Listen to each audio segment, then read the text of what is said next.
Hi everybody, this is the fourth chapter, the fourth video, so welcome back. And today we're going to be talking about political risk and different economies, whether they're planned or not, that we are going to be looking at in class as well. And really what this does is look at the economy and the economic and political systems that countries utilize, and how this affects domestic companies and of course companies from other countries. So what you will see usually is with developed countries, you will see that usually they have low political and low legal constraints, and this allows companies to establish themselves from other countries into that particular country. So it's easier for you to do business in a more developed economy. If a country has more political risk, more economic risks, of course this can expose companies that come from different countries to much greater risk, to the point where they can lose their investments, right?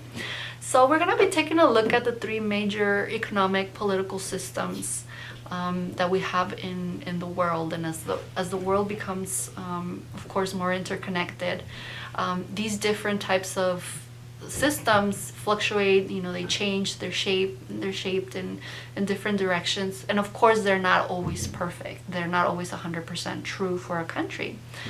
And these three major systems are communism, capitalism, and socialism. So we'll take a look at each of those individually and give you an idea of what important information you should know about these systems and which countries utilize some form of system. Okay, so the first one we're going to be looking at is the planned economy, and this is basically what communism is, or a command economy.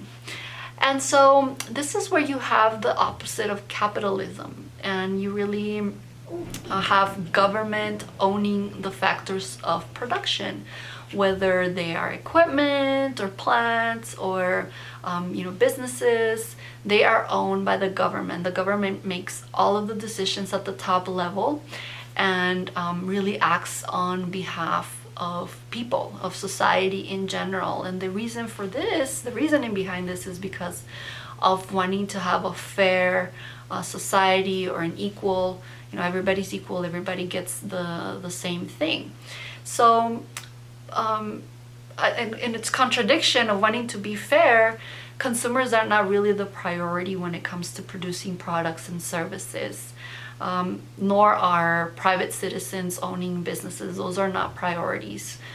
Really what they do is plan 5 years ahead, 10 years ahead, the factors through factors of production. So all the investment, all the product decisions, pricing, how you're going to distribute it, how much people are going to be buying or receiving this, is pre-planned. So that takes a lot of the creativity and the innovation away from this type of economy, because really the objective is not to have a profit. They don't want citizens to profit, but really to provide the goods for everybody.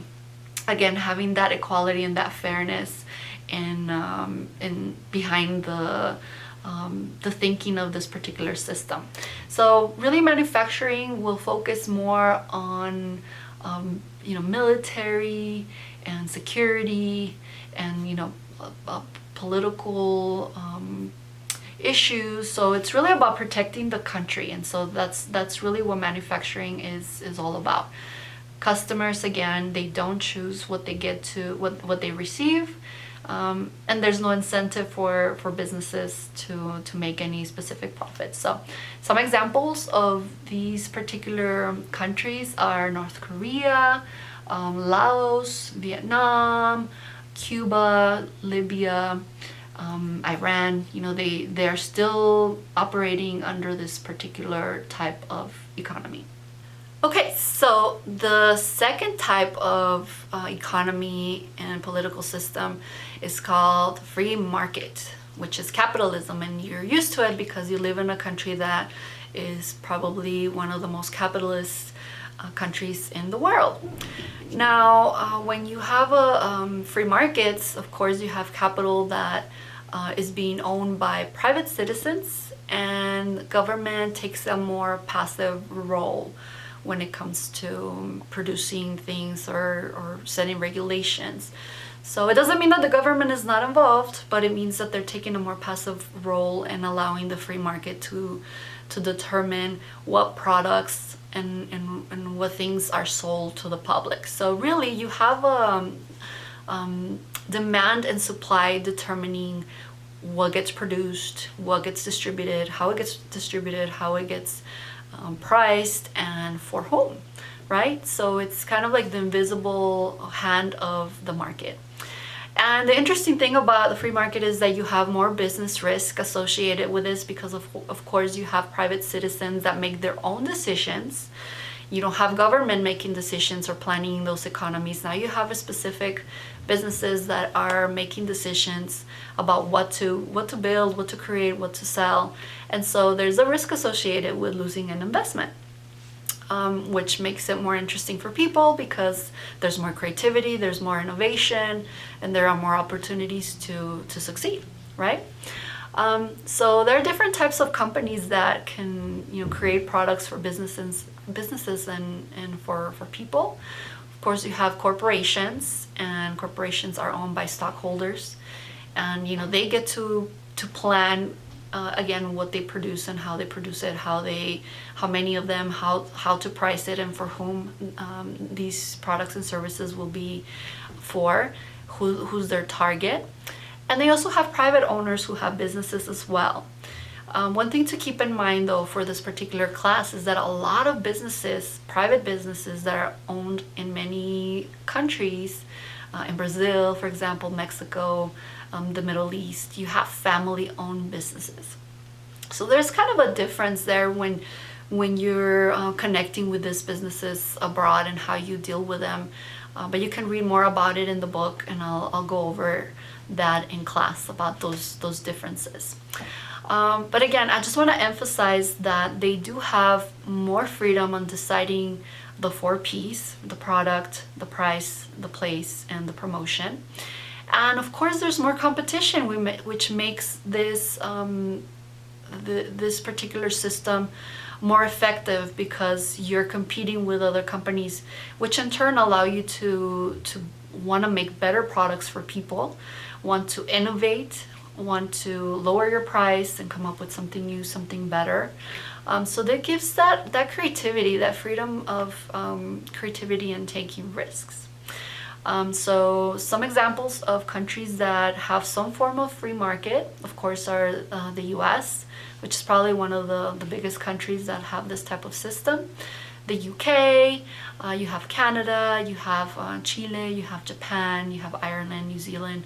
These are countries that really are more market oriented. Finally, we have a third type of system, which is the social democratic kind of hybrid system. And this model is, it still uses the free market principles when it comes to consumers and businesses, right? Providing those products and services that have a specific demand. But they're also, the government is also more involved in owning public utilities such as telecommunications, electricity, healthcare, and really they're more interested in social issues, healthcare issues. So they're more involved. The government tends to be more involved in those industries. Now, some examples of this particular system are Norway, Sweden, Finland, Iceland, Denmark, those Nordic countries that are, tend to be more social. Doesn't mean they're socialist, but they're more social oriented.